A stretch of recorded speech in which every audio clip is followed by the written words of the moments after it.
உன்னை திறந்ததுக்காக இப்போ நான் தான் பலியா போறேன்டா. விடிய காலையில எழுந்த பாட்டி கோழி கூட்ட திறந்து பார்த்தாங்க. ஆனா சேவலும் கோழியும் காணோம்.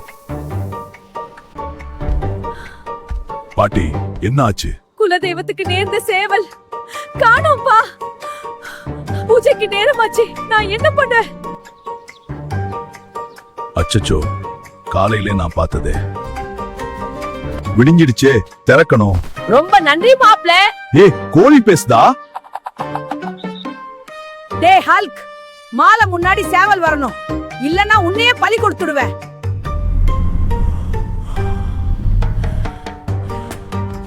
கீழே வாடா, பெரிய பிரச்சனை ஆயிடுச்சு. உன்னை திறந்ததுக்காக இப்போ நான் தான் பலியா போறேன்டா.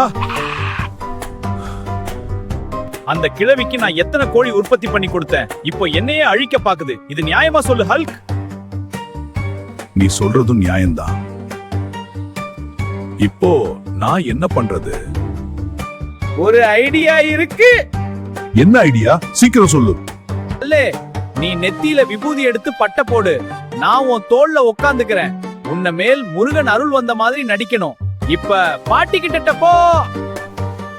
இது ஒர்க் ஆக மாட்டா. நீ ஆக்டிங் மட்டும் பண்ணு மாப்ள, மீதியை நான் பாத்துக்கிறேன். அம்மா, உன் சேவலை பலியிட வேண்டாம். கரெக்டா சொல்லு மாப்ள. தேங்காயை உடைச்சு பூஜை பண்ணு. ஐயோ முருகா, நீங்களே வந்துட்டீங்களா?